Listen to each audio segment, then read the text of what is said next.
Hey football freaks, it's Alan. Just want to take the time here to let you know that this week's show is brought to you by Pretty Easy Podcasts. If you're thinking of doing a podcast, there is a way for you to do a show without having to become an audio editing master, a production whiz kid. You can just go to prettyeasypodcast.com and get your own personal producer at a very, very low cost. That'll be someone who can guide you, assist you, help you out with whatever you need to get your podcast off the ground. If you have an idea or a topic you want to talk about on a weekly basis, a daily basis, it doesn't matter. Go to prettyeasypodcast.com. Get started today. Take some of the hassle of starting a podcast off your shoulders and let the audio professionals at Pretty Easy Podcasts help you out. Pretty Easy Podcasts is where podcasters go to get their shows recorded and posted with a complete podcast studio at their disposal. Record from home or your office or anywhere, really. Pretty Easy Podcasts caters to your schedule and gives you a producer for your show at your beck and call. Go to prettyeasypodcasts.com, sign up today, be heard, have some fun podcasting, and don't let a lack of technical knowledge hold you back. Go to prettyeasypodcasts.com today.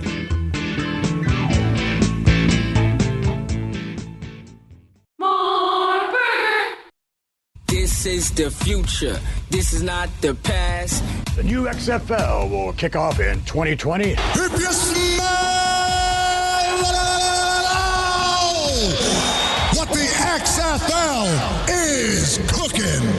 It's still football, but it's professional football reimagined. This is our moment, our story to tell. This is history begun. This is the XFL! Welcome, football fans. This is the week of October 6th, 2019. This is the road to 2020, and this is the XFL show. I'm Alan. I'm Jake. And I'm Bryant. This week, we entered a critical month en route to kickoff. The draft is near, and it's about time to prepare a strategy to take into the war room for each team. This is episode 89. Get your battle plans. We are 18 weeks away. 18 weeks from kickoff 2020. Closer than ever, Jake. And wow, oh wow, October's here. Supposed to be a big month. Yeah, and I think it's going to be a big month. We have more speculation, more leaks, whether they're real or fake. That's for us to debate here. But yeah, we're still expecting to get some big date announcements coming up. But nothing too concrete. But there's always speculation. Yeah. We'll reference last week's show, Bryant. Still no confirmation on that league letter that was going around the internet, but either way, the league has been saying for a while that the draft is in October. So today we're approaching it that way, and we're approaching it like the draft is right in front of us and ready to be analyzed. We're going to get into the first kind of preparation for the draft, if you will. Not quite a mock draft, but I guess a mocking of a mock draft of some sorts we're going to have today. Are you alluding to the way too early predictions that we've done on our Patreon bonus episode this month by doing this pre-draft coverage? Look, I'm not going to lie, and I don't do this too often, but I'm a little disappointed that nothing was confirmed about this draft, because every morning I've been waking up to a text message from Jake saying, still not confirmed, still not confirmed, still not confirmed. And it's true. It's not confirmed. We think it's happening here in the next couple of weeks, but there's a lot of things happening right now that the league still hasn't confirmed, obviously, and it is a big month though, because we have team jerseys. Jake, I know you're excited for that, and the rule book. Might I add, I'm excited for the schedule. We have the draft confirmation coming up as well. Huge month of October coming up, all leading up to these mini camps that are supposed to be happening later this year as well. Don't forget about all the tier 1 signings as well that we're supposed to get. So a lot of information still to come, and we can stop the speculations. Don't worry, Jake. Everything will be confirmed soon enough. Yeah, you say that like you're very confident. You should be. Well, you should be. By February 2020, I guarantee everything will be. Well, yes. No, you should be confident for this month. Actually, you should be confident for next week, because your favorite team president, Ryan Gustafson, Bryant, had another one of his seat at the table Facebook Q&As, and he had Jim Zorn sit down with them on it this week. And in the seat at the table episode, if you want to call it that episode, Gustafson said a couple of big announcements next week. I would assume that's a draft date, at least one of them, and that's a team president saying that. So we have one of the team presidents saying next week a couple of big announcements, Jake. So there you go. Yeah, a couple of big announcements. I mean, I think everybody just wants to know the draft dates. That has to be number one, right? There's nothing more important than that right now. Yeah, and the draft is cool and all, Jake, but when are we getting team jerseys? Oh, get out of here. We'll talk some of those today, but the draft... It's never good enough for you, is it? It really isn't.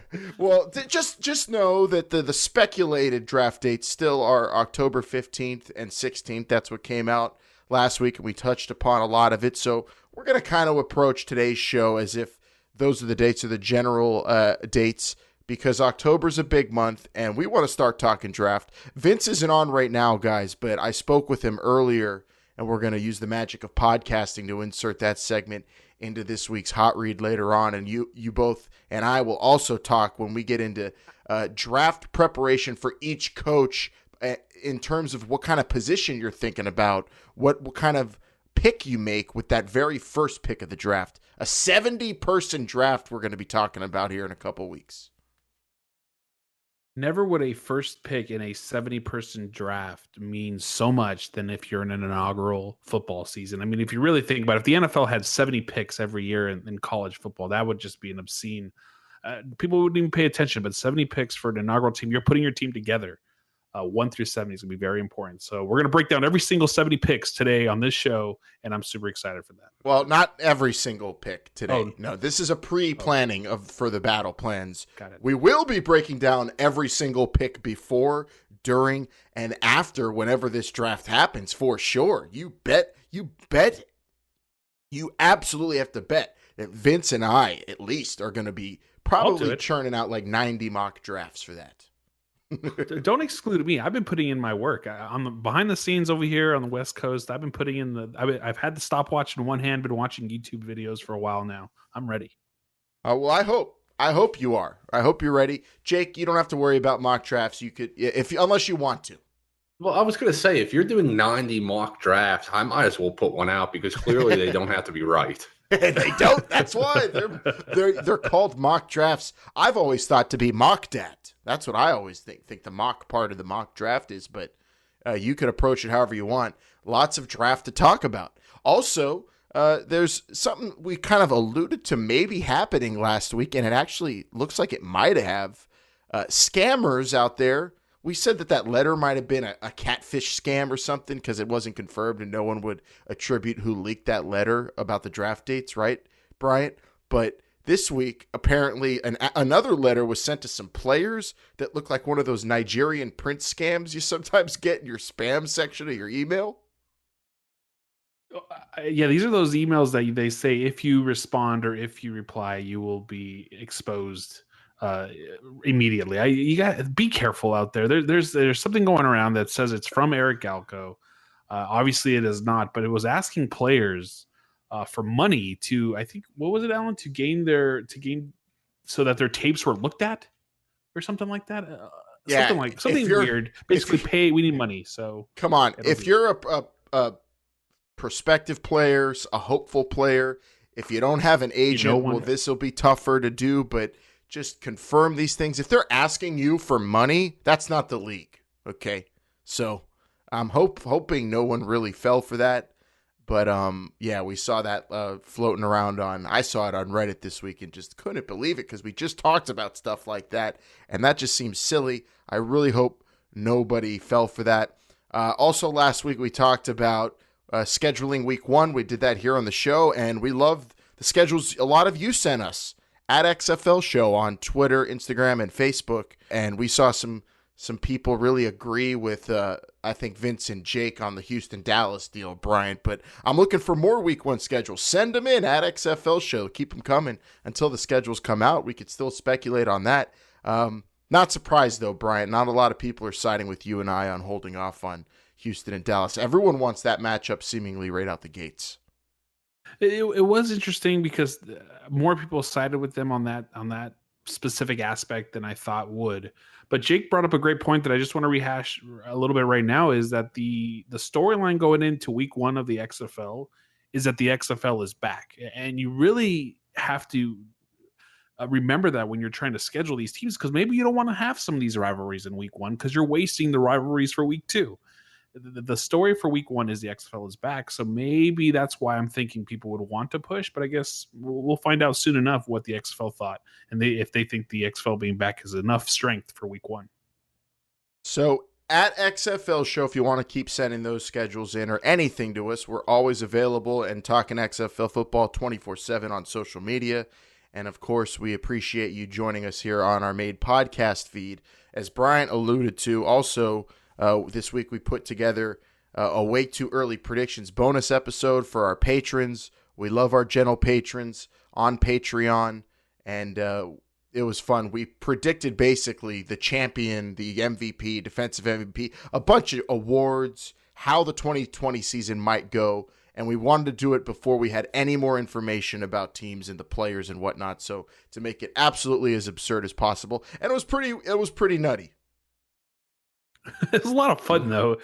Jake, you might have pulled your hair out a little bit if you were there, because we were going through some wackiness from is that a rib at me? Pulling out my hair, Brian. Trying to hurt my feelings. Sorry, Jake. You're always wearing that cool XFL hat. I always kind of forget, so sorry about that. But we had a lot of fun, Alan. I think going through some players, some predictions, team winners. My very strong feeling on the prediction of who would be the worst team in the league. I'll let the patrons listen to that and maybe report back next week. But it was a lot of fun. Yeah, and that was a last chance for us to just get as goofy as possible because, like I said on that show, serious analysis and predictions about to come once we have, rosters set up, even before they get whittled down, because you're going to have huge rosters going into the camps. They'll get they'll be sliced down to 53 and then, of course, the 46 on game days.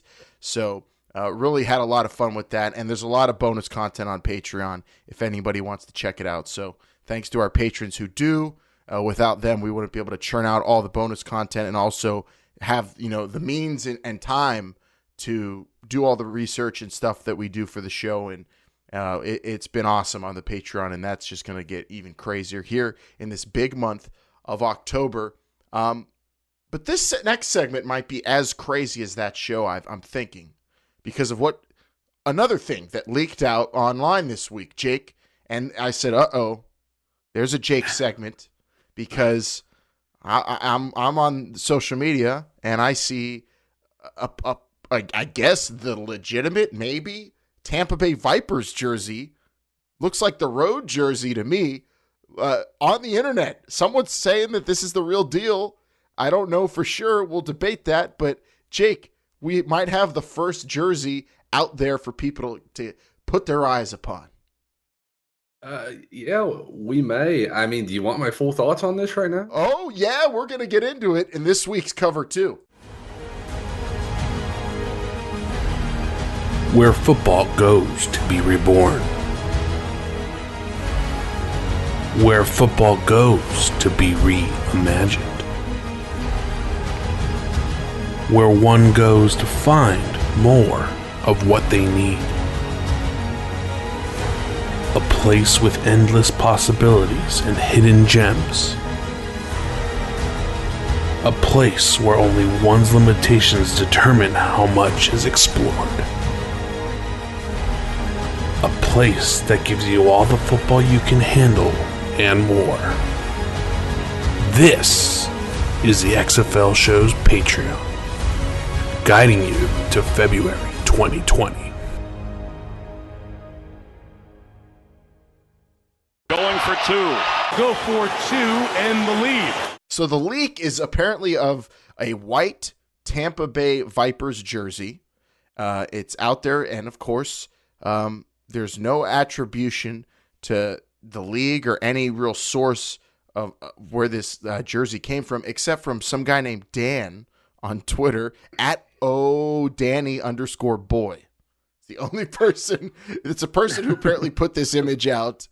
And there's the thing I take note of here that I don't think it's real, because where's the logo for the whoever made this jersey? Where's like a Nike or a Fila or an Adidas? There's none of that anywhere. No Under Armour, Bryant. That is a great point. Also, to me, the tag on the jersey looks quite interesting. A little what does can we read what the tag says? It's blurry. No, it almost looks blank, to be honest with you. So it's hard for me to tell. I think it says something like XFL 2020 large or something. It probably just said, tumble dry, cold water only. So something like that. That's actually on the inside of the shirt, not on the back of the neck, if I remember correctly. I don't think it is real. I don't know. I think this was maybe like a prototype that maybe someone got their hands on and took a quick picture. I'm going to say your main points why it's not real is because lack of a manufacturer showing. Yeah, I think like the final product. I'm going to say this maybe is a real prototype, but I don't think it's the real final product is I guess what I'm getting at. Yeah, I think we're going to see, whoever this is going to be the partner with the league making jerseys, I think we're going to see that logo somewhere on this jersey. Don't you? I do, but is it possible that it's just folded and you can't see it? Oh, you think look at the bottom of the shirt. I mean, that's going to be tucked in, but I'm trying to think of a team in college or pro that doesn't have the Under Armour, Nike, or Reebok somewhere on the chest these days.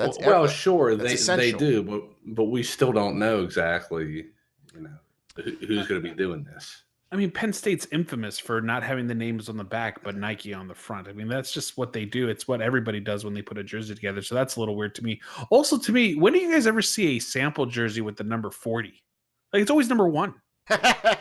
Yeah, or number 99. It's never 00. Yeah, it's never 40. This is a fullback jersey. I don't understand what this is. You're right. That's a good point there. I mean, I think it looks pretty darn real to me. I mean, it's not. It doesn't appear to be.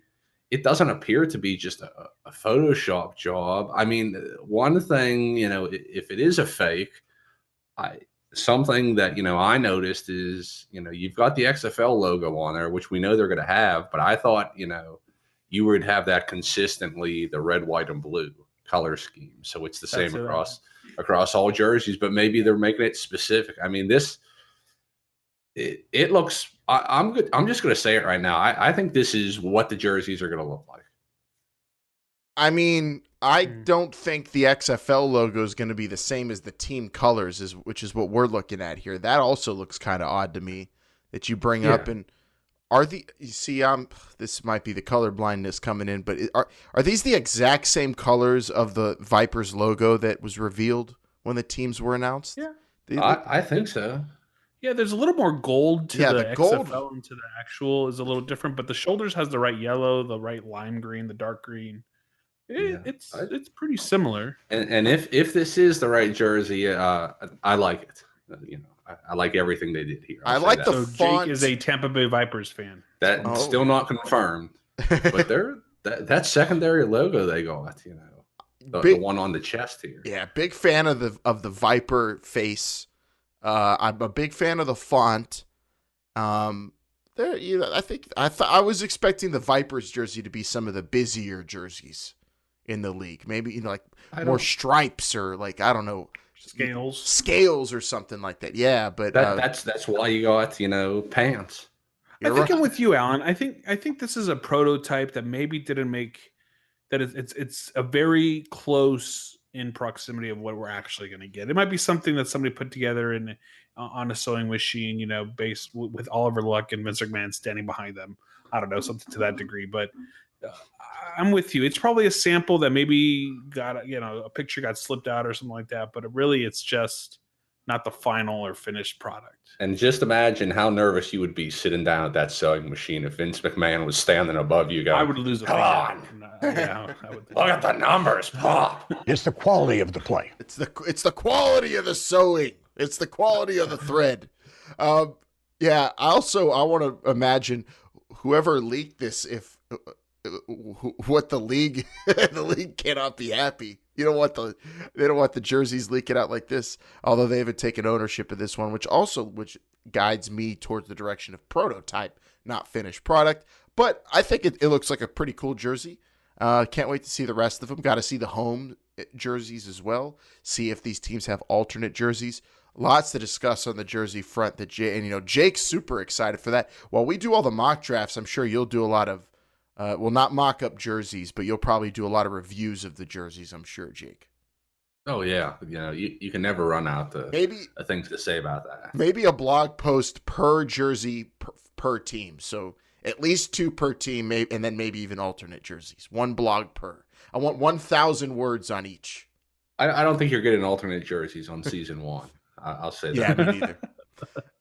All right, well, that's the first part of this week's cover 2, which is pretty cool. Fun rumor, fun leak there, if it is one. If not, really cool that someone took the time to make a fake jersey. That's also awesome. Don't forget there'll be knockoff jerseys, I'm sure. I mean, that happens for every team. Actually, your league's really successful, Brian, if people start making knockoff merchandise of your merchandise. Well, not just knockoffs, but how many knockoffs? If you walk out of a stadium and a guy has like 2 shirts, then they're not too big on you. But if they have like 10 shirts draped over their shoulders and all different sizes, things like that, then yeah. Yeah, I think we're going to one day say, I wasn't sure, but I knew the league was going to be around for a long time. And when I was walking into a Vipers game, and there were guys selling quadruple XL Vipers jerseys outside the stadium. All right. Don't do that, by the way. Just out there. Second part of the cover 2 is, I don't know if this is good news or bad news, because someone noticed that I went back and watched the game and the broadcast and saw that and heard this. So Gus Johnson and Joel Klatt are the A team, essentially, for Fox College Football, the announced team, and they were doing the Oklahoma-Texas Tech game. And during the game, Gus Johnson said he ran into Bob Stoops that week and said, Joel, you'll be seeing a lot of him this spring, kind of alluding to the fact that probably Joel Klatt's going to be involved with the coverage of the XFL some way, somehow for Fox. And that's cool. That's their top guy working on the XFL. You love to hear that. But it also sounds like there's no Gus Johnson, Brian, which is a bummer for me. I think that's why Vince had to take the beginning part of this show off. I don't think he could handle such news, but it is unfortunate that Gus Johnson would not be a part if this holds true. But Joel Klatt, I mean, that's going to be great for the XFL. That's some legitimacy that you're looking for right there. No offense to all the announcers in the AAF, but to have someone like the AAF did not have a Joel Klatt, right? They and the XFL, if they could snag him, that would be a huge get, even if it's for once every few weeks or something like that. That's fine too. But I'm almost hesitant to confirm this as well, right? Because this almost seems more out there than even like the draft dates that we've been talking about. But if this happens, again, sad for no Gus Johnson, but definitely Klatt being there would be a great thing. Well, that's from the horse's mouth. So, I mean, if Gus Johnson says that on the air, and we've seen actually on social media, if you go back, I was looking at if Joel Klatt said anything about the XFL, and he had a lot of positive things to say about it, and seems excited for it. So that's great, because that's that's their top guy. We said that would be like if ESPN puts Kirk Herbstreit on the XFL games on their end of the broadcast, which I highly doubt, because that guy works like an insane amount during college football, and I'm sure he has a ton of plans for when the season ends, because he's a big draft guy too, isn't he? He's a big draft guy. He's involved, a little bit with the draft, but he's like, I mean, that guy is like on 5 different shows all day Saturday, and probably does incredible planning and prep all week long during a college football season. I would say I doubt he is a part of the XFL coverage, but on the Fox end, to get their number 1 guy, and a guy a lot of people are kind of falling in love with because of how candid Joel Klatt is during a football game and how insightful he can be, that's really good. That's good for the XFL. That one of your broadcast partners is showing that kind of dedication to the broadcast. If there was an XFL team in Ohio, he would be doing those games. No, so Jake, what I was going to say is, could it have, the way it was kind of brought up is, said, hey, Bob Stoops, we saw him, blah blah blah. You're going to see a lot of him this spring, aren't you? Could that just be in conversation? Like, what did you tell this to your dad or to a friend? You're like, oh, look, it's Bob Stoops. You're going to see a lot of him this spring. Yeah, I mean, interesting conversation. It could be maybe just being a fan of sport as he is. Yeah, you're going to be seeing a lot of him because he's going to be back on television coaching versus not on television coaching. So, I mean, yeah, that's a little. What was that? That's the boring version. Yeah. What was that, Alan? Was that disappointing, or are you mad because we came up to some other conclusion? Well, that you took A and you went to B negative. I took A and I went to B positive. So you think Gus Johnson's like, yeah, Joel, you'll be watching the XFL on TV. I took it as, yeah, Joel, you're going to be sitting in the booth calling Bob Stoops games. All I'm saying is you're sitting here saying that this is basically confirmed-ish, and I'm telling you that I think the dates are more confirmed than this thing is. Yeah, I think it's agree very with possible that. In conversation. I wrote on the rundown. Tell everybody, confirmed-ish. Ish. Well, even that's too much confirmed. Like ish. It's just continuation. It would be great. Like I said, it'd be great. I don't know if I could just take this little simple sentence that was said on air while two guys are having a conversation about football as gospel, but I will say that it'd be really cool if this happens. Yeah, and also let me just say this and reiterate it. If any Fox decision makers are listening to the podcast, thank you, and tell your friends to subscribe and listen every week. And also, we want Gus. Give us Gus.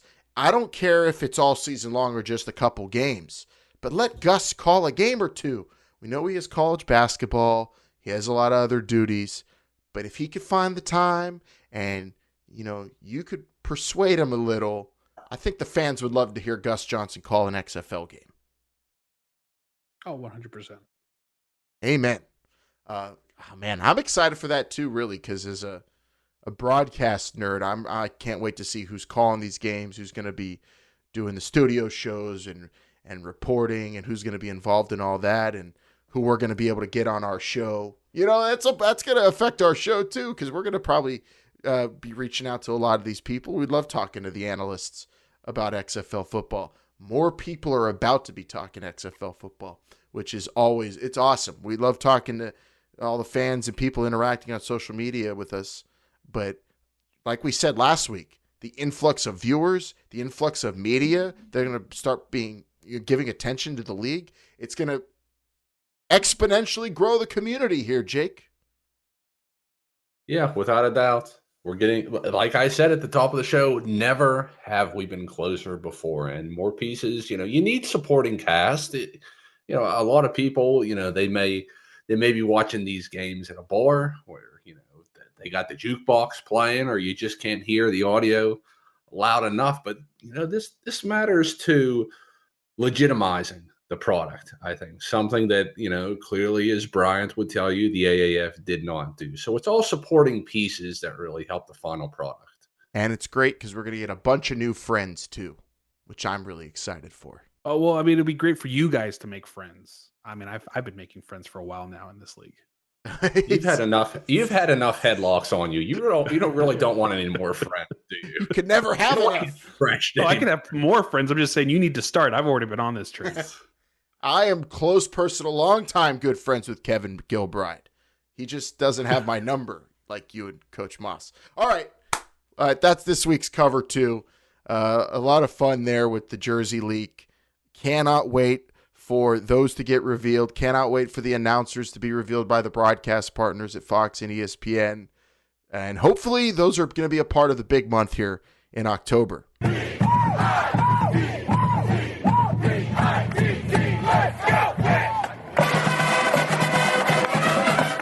Hey, football freaks, it's Alan. Just want to let you know about a brand new football podcast that myself, Vince, and his wife, Pam, started. We want more people to hop on board and start listening because we are talking college football on a national scale with a very extreme Pitt Panther bias. It's called the Hail to Pitt Podcast, and yes, we do focus a lot on the Pitt Panthers, but if you just want to hear us talk more football, if you want a place to go listen to some college football talk, check out the Hail to Pitt Podcast, available on all podcast platforms, whether it's Apple, Google, Spotify, you name it, it's out there. Subscribe today, Hail to Pitt Podcast. It is brought to you by Pretty Easy Podcasts, and it is absolutely free of charge. Subscribe and review today. Hail to Pitt.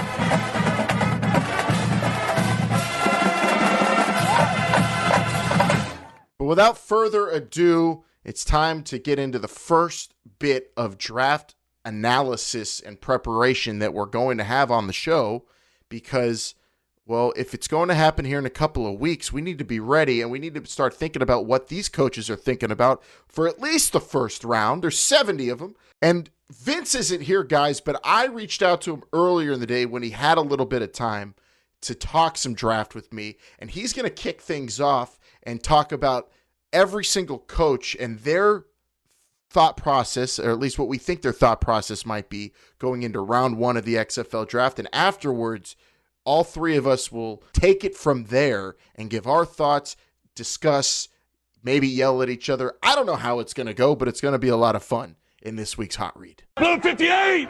Blue 58! Go!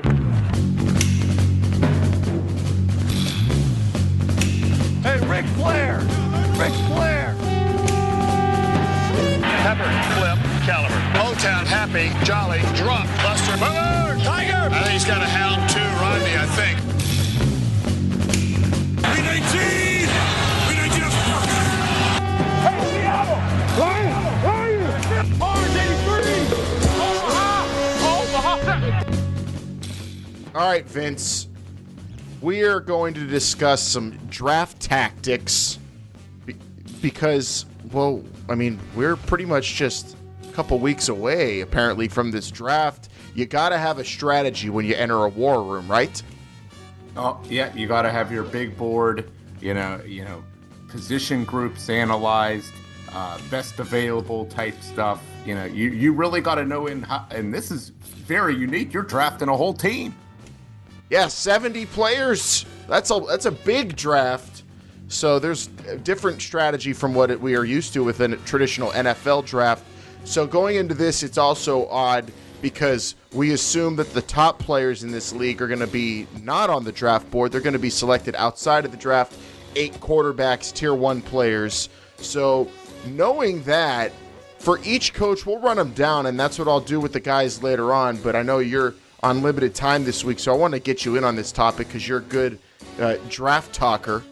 But knowing that the quarterbacks are going outside of the draft, do you still maybe consider a quarterback in the first round of the draft? Do you stockpile quarterbacks, essentially? That's an interesting proposition. We've always had that discussion on, our QB is going to be the tier 1 players. Assuming they are, I don't see why you would do that. I'm assuming that all the coaches have kind of been let in maybe on who these tier 1 quarterbacks are going to be, who they're going to be available, and I guess assuming you feel strongly about at least a couple of those guys, there doesn't need to be a reason to take a quarterback this early. But if your player is there at the quarterback position, and you want to make sure you have them, then you go ahead and grab them. Because remember, in the original XFL, Tommy Maddox wasn't even the first pick of the LA Extreme, but they still got him anyway, having selected a quarterback first overall. So yeah, it's something to consider, and it's something that you need to really shore up in this league. Quarterback! So I wouldn't be surprised, just to put it out there, that one of these coaches goes quarterback in the first round of the draft, in addition to having a quarterback already signed. I could see Jim Zorn doing that. Yeah, that's if we're going to run down the coaches, and we'll start with Zorn. I have him pegged as that guy, for sure. Yeah, a quarterback guru, whisperer, what have you. He's, I could see him doing something like that. So Zorn was on that seat at the table with Ryan Gustafson, the president of the Seattle Dragons, this week, and we talked about it a little earlier. But Vince, I encourage you to go watch it because he talked about the style of play for the Seattle Dragons, and I said I think he's just going to be throwing the ball 95% of the time, from what it sounds like. I don't doubt it, and maybe with we've seen some college teams do something like this, but with the supposed rule of being able to pass the ball multiple times behind the line of scrimmage, maybe there's going to be some 2 quarterback packages they're going to have in there. Yeah, well, we'll have to see with the playbook up in Seattle, but Zorn's one of those guys I have pegged. Do you have to draft skill position then, if not quarterback, in the very first round of this XFL draft? I would not. I wouldn't say so. So is it really a best available type deal then? I think that's how these coaches are going to analyze that and maybe look at depth at certain positions. If there is if you think there's a big drop off at a certain position and you really got to get a player there, then maybe you do. Maybe go for somebody who's not best available. Yeah, I mean, maybe you are a coach that just absolutely needs to have a solid running back, and maybe there are better players out there, but you want the best running back available instead. Maybe that's your focus. Maybe you want to have 5 quality receivers because you're going to be throwing every single play. I'll sorry to interrupt you, Alan, but I'll talk about Bob Stoops for a minute. I still can't believe he's in this league, but I'll tell you this. He's in a little bit different situation because I think he knows he's already got Landry Jones in the bag. He knows who his quarterback's going to be, and he's somebody, with how mummy they're going wide receiver first round, maybe even first 2 rounds. They're going to try to establish that quarterback wide receiver connection very early. I have a feeling. That's Bob Stoops is going offense big. And particularly skilled players, wide receiver, first round. I'm gonna go a little different from you on Bob Stoops. I feel like Bob Stoops is a guy who's gonna shore up a great left tackle with his first pick. Well, he always had good offensive linemen at OU. So it's certainly possible. Give Landry some time back there to really distribute the ball. I'm predicting that for Stoops. I think he's an offensive line, protect Landry Jones strategy in the first round. We already said Zorn is quarterback probably, so knowing that you could go best available round 1, you might go skill position, or maybe you go defensive leader. Coach Winston Moss of the LA Wildcats, what do you see him doing? Oh, yeah, he's middle linebacker or defensive tackle, defensive end all the way, I think. Do you think there's going to be a player at one of those positions, though, that warrants a first-round selection in this draft? Like, we've talked a lot about players and the few that we know for sure will be in this pool. I feel like most of the names that are really quality and solid and the ones we know about are probably offensive players, aren't they? Well, I think there were some on that list. Maybe Terrence Garvin. Could be going. Yeah, he tore it up in the AAF for sure. Now, here's something to talk about with draft strategy is, do you maybe try to pick people early that you think are going to be on your team for multiple years? Because, if you're drafting maybe a fringe guy that you think could bounce back to the NFL and you only have him for 1 season, is it worth doing that? I don't know. I mean, you just want the best player, really, at that point. You don't want to worry about a guy going to the NFL. If he's going to go to the NFL, he's just going to go there, Vince. If he plays his way in, he plays his way in. I suppose so. What are you talking about? You want players to play well, but not too well? Winston Moss might be thinking that. I don't know. But I could definitely see him like a Terrence Garvin, a veteran middle linebacker guy who's going to be roaming all over the field making plays. I see that for Winston. Yeah, I'm probably with you, although I think if Norm Chow has any kind of say, it might also be a wide receiver running back in LA. I can't wait to hear what Bryant has to his weighing in on that pick. I'm sure he's got a say in it. How close he is with that coaching staff. Yeah, we'll get to him in a little bit. We're setting you up we're having you set this whole thing up. I'll get to the rest of it with Jake and Vince. I'll relay the info back to you before the episode drops. How about New York, Kevin Gilbride? What do you see his strategy being in the first round? Another offensive coordinator, probably somebody who, values offensive linemen, like you said, like Bob Stoops. If there's a legit left tackle there, I could definitely see that. Okay. All right. I'm gonna hold off giving my picks for each guy till I talk to the other boys. But we'll get you here on DC, Vince, the DC Defenders and Pep Hamilton in the first round. he seems like somebody who could go running back to me, actually, if there was a stud player there that he really liked, based on some of his tendencies at prior coaching stops, most recently offensive coordinator, Michigan Wolverines. That seems like something he might try to do. Who was his running back with the Colts? Don't know it off the top of my head. Was it Frank Gore when they were one of the best offenses in the NFL? I don't know. Yeah, he was. I guess he was there around that time. Might have been. That makes sense. I don't think that's beyond the realm of possibility. I really don't know about the Bob Stoops thing you said so far. That's probably the only one I disagree with. Let's go to him. I mean, I could see him going left tackle, but I know he does like those wide receivers. Let's go to Dallas's rival, Houston, June Jones. Well, yeah, speaking of wide receivers, June Jones, he can't have enough of them out there as far as he's concerned.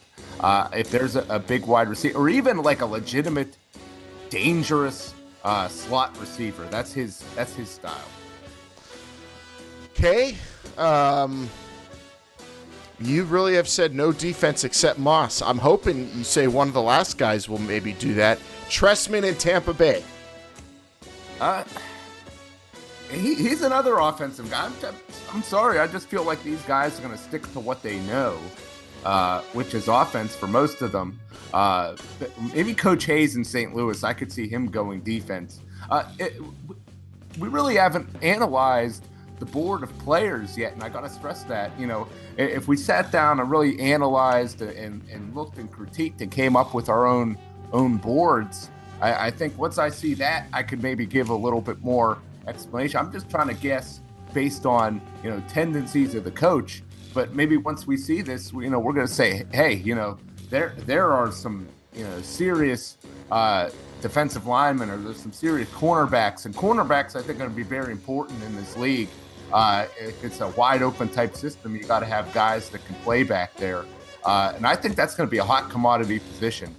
So I could really see some of these coaches picking defensive backs early on. I'm just not sure which ones at the time being. But once we see that board, I think we'll be able to make a better assessment.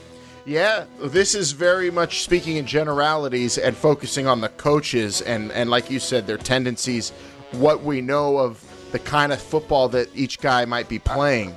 That's kind of what we're looking at here. Of course, when we get that board, Vince, we're going to, really we'll pick that thing apart. Draft upon mock draft. Yes. Multiple, probably. And it'll be a lot of fun. 70 rounds to dive into. I mean, if you're a if you're a draft Nick, the NFL draft is long, but we're talking 70 rounds, baby. Lots of players to pick. All right, we need St. Louis's pick for the first round position-wise.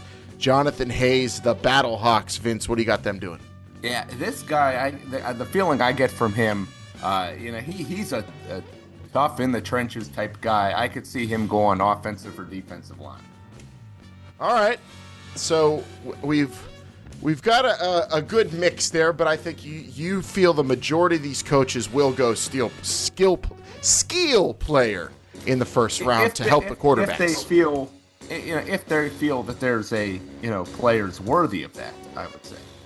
Of course, that's all taken with the caveat who's available, and position of need is all of them because they're picking an entire team. So that's going to be cool. I can't wait to see Jim Zorn take a quarterback and have two of them on his roster. Although that bodes the question, does that make it a quarterback controversy right out the gate? Maybe in training camp, healthy competition. Well, at least for that first round, we'll say, Seattle probably won't have any quarterbacks, while everybody else will have one. Yeah, if you got two, you got none. Some people say, hey, Vince, with the magic of podcasting, you're going to vanish into thin air right here, and I'm going to scoot on over and talk to Bryant and Jake about the same topic, and we're going to run down all of our thoughts for each coach. What do you think about that? I can't wait to hear everybody's thoughts. I'm sure Bryant will have some good insight on what Coach Moss is thinking. Jake will have some thoughts on, picking players that are most marketable and positions that are very marketable. And Alan, I certainly can't wait to hear your thoughts on it. I'm ready. I gave you some, and here come more. It's the magic of the draft. I can't wait.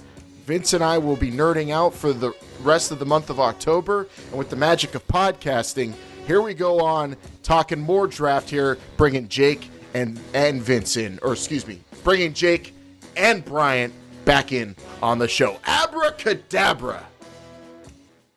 So there's Vince and all of his wisdom, guys, and the magic of podcasting allows us to skip back and forth between time, and now I'm talking XFL Draft Round 1 with you two. Same sort of stuff Vince and I discussed here. The 8 top players we know are going to be quarterbacks signed outside of the draft process. So in round 1, it's going to be a little bit different because your highest paid quarterback isn't going to be that person, but maybe you do draft another quarterback. Vince and I discussed that. I want to know, on that subject to start, what do you think about having your tier 1 quarterback signed and then also in round 1 getting another one just to make sure you've got a couple of decent quarterbacks? Is that overkill? Yes. Here's how I'll put this draft. This draft is not a fantasy draft. You have to be smart. You have to be tactical. Everybody's going to want a running back or receiver, a skilled position, or another quarterback just to make sure you're solidified, I guess. But this is not a fantasy draft. You're going to have to think, what's the most important position when it comes to making a football team? So you're lobbying for drafting a quarterback. He said the most important position. I was going to say. Yeah, that's what I heard. No, well, you already have a quarterback. What's the next? You're not going to draft 3 quarterbacks because you don't need 3 quarterbacks. You have a quarterback. You have a tier 1 quarterback. We're assuming that in this situation. So you need, the next most important position in football. Okay. And what position would you define? I'm going offensive tackle or defensive end. Those and are that's Coach Bryant. That's you making that pick. Yeah. Okay. All right. Well, we're going to get into what I want to know what you would do, and that's good to know, but we're going to get into what we think each coach might be thinking. Jake, how about you? The LA Extreme did not start their first pick, which was a quarterback. They started Tommy Maddox, who they picked later on back in the day. And that maybe makes the case for, at this level, maybe you want to have multiple quarterbacks that you might want to start. Well, yeah, you're going to need more than one. That's for sure. But I would not use my first pick on a quarterback here. Does the fact that there's so many rounds, so many picks, make the first overall pick less valuable? I think you're just really you're just rolling the dice and hoping that your tier 1 quarterback does not get hurt and performs at the level that you expect them to all year. I think this is going to be the game of football more or less than we all know and love, and it's all about offense and scoring right now.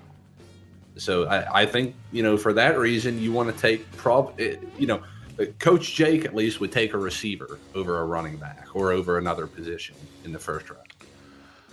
So that would definitely be my third. That would be my third.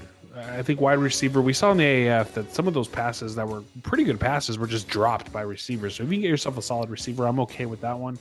Again, it's just Jake. If your quarterback can't throw the ball, he doesn't have enough protection, doesn't have enough time, then you're in trouble. I guess we can sit here and debate the positions and who's most important, and who's not. But in reality, I just don't want anybody to think that this is going to be like a fantasy draft. Now, here's the other caveat that I brought up to you, Alan, off air, is that are there going to be rules in place, and then maybe we can take that into account, like you have to draft a running back in the first 3 picks, or in the first 3 rounds, or you can only draft 1 offensive lineman in the first 3 rounds, something like that, where those types of rules go into play, so that way there's more parity. I'm not 100% sure, but I think something like that is definitely going to be a part of this draft as well.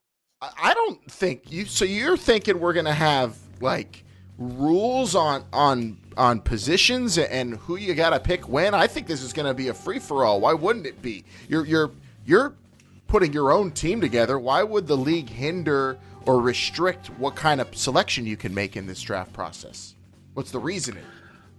Well, parity is one. You want to make sure everybody has an opportunity to put out a great team. If you have your eye on the two best running backs, and then you do pick them, in the first and second round, that kind of I'm not going to say defeats the purpose, because I know there's a competitiveness to this league, but at the same time, you want to make sure that you have a good crisp football out there, and everybody has good crisp football. I don't know. I mean, if if you didn't trust these coaches / general managers and presidents to put together the best team that they could, then I don't think they would be employed. And that's also part of the strategy too. I think, the quarterbacks and making sure the highest paid players in the league is one thing, but doing like those kind of restrictions for the whole draft, I think would be overkill. I'm hoping that's not the case. I think, if you need a running back, then you better get one when or else the other teams might scoop all the good ones up. That's what a draft is. That's why I think these quarterbacks aren't going to be a part of the draft, because that's where the league wants to step in and make sure solid QBs are on each team. Well, I still think the tier one should be a part of this draft, but that we'll save that a conversation to see what actually happens in a couple weeks, I'm sure. But even when the NHL does like an expansion draft, there are certain rules that those teams have to follow. They have to stay within a cap limit. They have to draft, so many forwards, so many different things like that. The rules are there not to restrict, but to. This isn't an expansion draft, though. Well, it is kind of. It's 8 expansion drafts. This is it's an inaugural draft. It's a team building draft. I don't see putting restrictions, within round spaces. That is, you just need to have 70 players. You need to have all the positions for a football team. Go out and do it. That would be something you would do in a fantasy draft, Brian. And you said this won't be that. And, I don't think they're going to do that because they think, Moss is going to be taking all the defensive players in the first 10 rounds. That's not a worry you have to have. All these coaches know they have to fill out all those spots on their team. And that's going to be the fun thing to watch, because, they're all going to be thinking differently. You have a defensive guy in Winston Moss, Jake, who maybe he does go a lot of defensive guys early in the draft process. In round one, though, let's just discuss each coach. Just like Vince did. In round one, we'll say what we think each guy might do. And we said earlier, maybe someone goes quarterback in the first round after already having a QB signed. And Vince and I discussed, and we think Zorn might be the guy to do that in Seattle because he is such a QB guru. How about you, Jake? What do you think Jim Zorn in Seattle does? I think he's going receiver. Points on the board. You got to trust your tier one quarterback that is assigned to you, or that you have some say. See, I think Zorn wants to protect his quarterback. He knows how important it is to give the quarterback some time. So I'm going offensive lineman, probably a tackle, definitely something along those lines. Center, maybe if he can snap the ball pretty good, but you need somebody to protect your quarterback. I think Zorn thinks that's really important. I think Zorn's going to go a skill player, but I would not be surprised if he had 2 QBs to choose from. What about Winston? Alan, I'm going to put a bet on this QB thing. It's not going to happen. No one's going to pick a QB with their first pick. I don't think it will, but I think I don't think it's as wild as you might think. That's a good Twitter question at XFL Show to ask though this week for sure. What about Winston Moss though? Can we all? Well, let's just ask Brian. You have the insight. And what did he tell you? Yeah, what did he say? Is he going linebacker? I do not have the inside. We're not putting that out there. I don't have the inside, but I definitely think he'll go defense. I think he knows how important it is to actually have a solid defense behind a great offense. Norm Chow will work with what he has, and I think Winston Moss will definitely go probably defensive line, maybe a linebacker, someone to be the captain of that defense, maybe even a cornerback if this is a heavy passing league. So I think Winston Moss is thinking defense, and maybe defense for the first few picks. I like corner actually changing. I think I'm changing my mind here, but corner seems like it's going to be a real important position. How about you, Jake? Would you bet on anything but defense from Moss in LA? I'm going receiver. Putting points on the board. This is a trend you're going to, spoiler alert, this is a trend you're going to see with me. LA stands for excellence. It's going to be an offensive league. Wow. That would be a shocker if Moss didn't go D for me. I for sure think that. In New York, Kevin Gilbride, Mr. Balance in the XFL. What does he do, Jake? Receiver. Yeah. All right. I like that Jake has a theme for this episode. I mean, this is all calculated here. I'm not trying to be funny. I'm very serious with this. I mean, they're going Jake, to be. You can't imagine that all these players are going to go, like all these teams are going to go receiver. You're saying this is what they should do, but they're not all of them going to go receiver. Stick around and you'll find out. Jeez. Well, more likely, every player is a receiver in round 1, or QB goes in round 1. Oh, I would say more likely that a just QB one goes QB has to go. Yeah, one QB or all wide receivers. Probably one QB. Yeah, you're honestly. Yeah, that'd be a little wild, Jake. I think Gilbride might go defense. Actually, I would not be surprised, even though he's an OC. I could see him being the other guy to go defense in round 1. What about you, Bryant? I think he goes running back. He wants someone to give the ball to 25, 30 times in a game.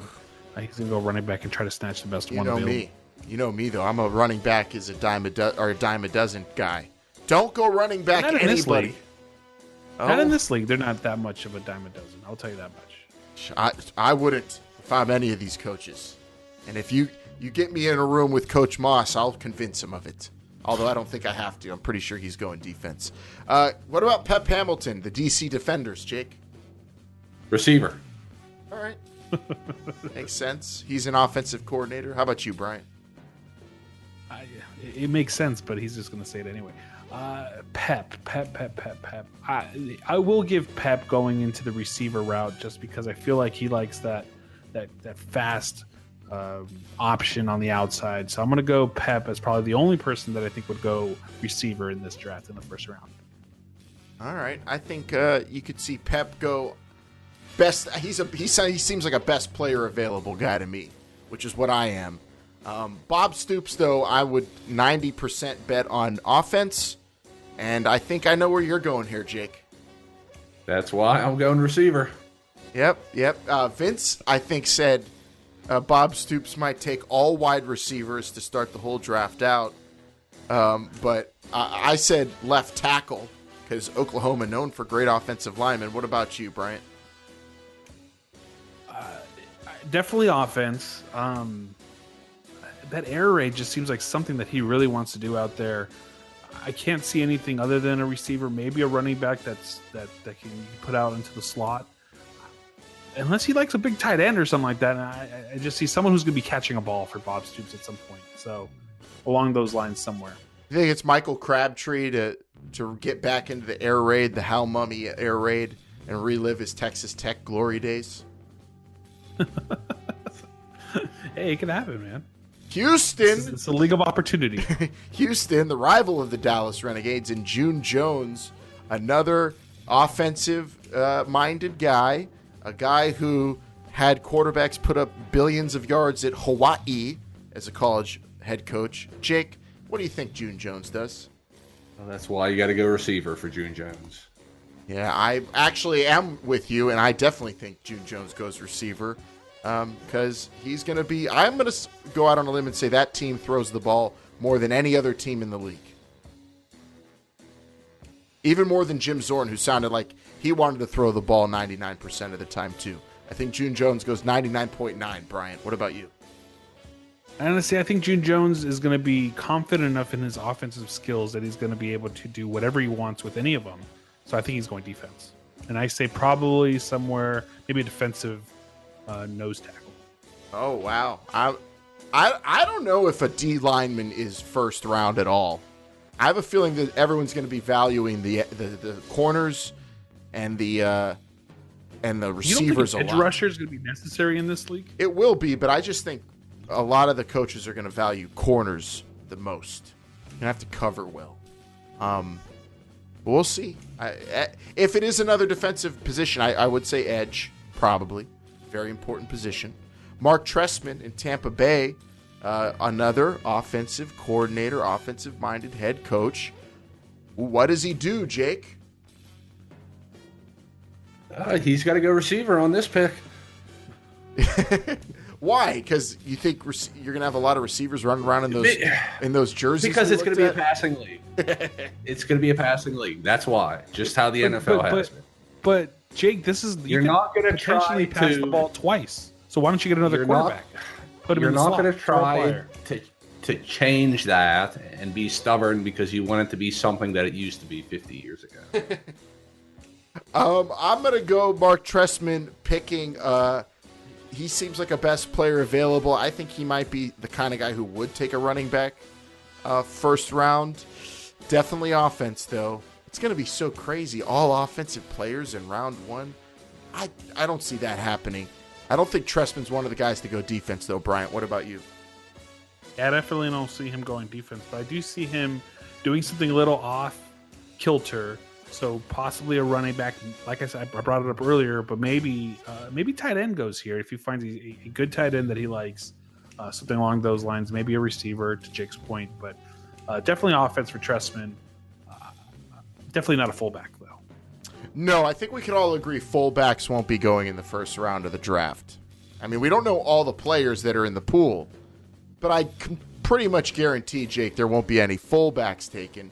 But what about, last but not least, the St. Louis Battlehawks coach Jonathan Hayes, who was a tight end? Jake, could he maybe go tight end? Yes, maybe he could, but my prediction is he's going to go receiver. I was hoping to sway him there, Bryant. See, here's the one pick that I'm really hesitant to make because I really want to look at the stats to see who was called for the most holding penalties in their professional and collegiate career. And maybe that's who Hayes goes for in this draft. Yeah, the St. Louis Battlehawks and Jonathan Hayes, I think, are another one of the coaches that may go D in round one. I think the best advice I could give to any of these coaches who don't need any of my advice, because why the hell would they, is pick the best players available and just make sure they're in the XFL. That's all that matters. And that was a really fun toe dip into some draft analysis, guys. Just wait until we actually have a list of player names. And then Jake can't only say wide receiver, although I'm sure you'll think of some other theme, though, Jake, because you're really good at coming up with themes. I don't think I'm going to change my mind on that. Even when you see the full list? No. Probably. All right. Well, I like it. You're sticking to it. And we'll see if that battle plan works come war room time in the XFL draft. Everybody, we had some interesting debates there. I thought we might yell at each other. We almost did. But we did get into it. Do you think there should be restrictions in this draft? And should the league dictate what kind of positions get picked where? As Bryant brought up, which was, I thought, interesting and wise to bring up, Bryant, because you do see that occasionally. I hope it isn't a part of it, and I don't think it will be, but something to talk about and something to think about before all of the rules of the draft are revealed. And we had a lot of other stuff we talked about. So, Bryant, we'll be up on social media this week with some good poll questions, I believe, at XFL Show. Yeah, we brought some up here, so we'll definitely bring them up on social media at XFL Show, Instagram, Twitter, Facebook, things like that. Definitely catch our YouTube channel as well. We're going to be doing the draft coverage there as soon as we, can get some peace of mind of what actually is happening and when it's actually happening. But really, it's Alan, you mentioned it on This Is Not the XFL Show on our Patreon, as well as our bonus show. These are the last few weeks of speculation of, what are we going to do? What could happen? Like, we're going to get some solidified rule books, some scheduling. The draft is going to happen, and it's going to be professional analysisms after this. And professional analysisms. That's a T-shirt. I know that. I don't know if it's a word. I like it. All right. This is going to be real pretty soon. Like, a lot of it has been fun in games. Fun in reindeer games and picking wide receiver every single pick. But yeah, it's going to be real. Preseason that will only be – this is the only time we're ever getting this preseason, and we're enjoying it here mightily. We've done this show now for 89 weeks, Alan. Is that where we're at right now? Yep. And we have 18 weeks. Now, is it legal to be excited for the XFL coming back after this? I mean, I feel like we're just so close that I don't know if we can be excited or stressed anymore. I'm never stressed. I'm just hyped, baby, on this road. I cannot wait. And big stuff to come. Hopefully we'll get those 2 big announcements that Ryan Gustafson, the president of the Seattle Dragons, alluded to early in the week. And we might even hop on the Patreon early before the show drops later on the weekend, Brian, because we can never wait when news like that comes out. Lots of fun to have. Tell your friends the XFL business is picking up for the league. And if they want to follow along, this is the XFL show is the place to do it on any podcast app of their choice, or on the Patreon, or on our YouTube channel at XFL Show on all social media. For Bryant, for Jake, for Vince, I'm Alan. This is the XFL Show. Remember, they're listening.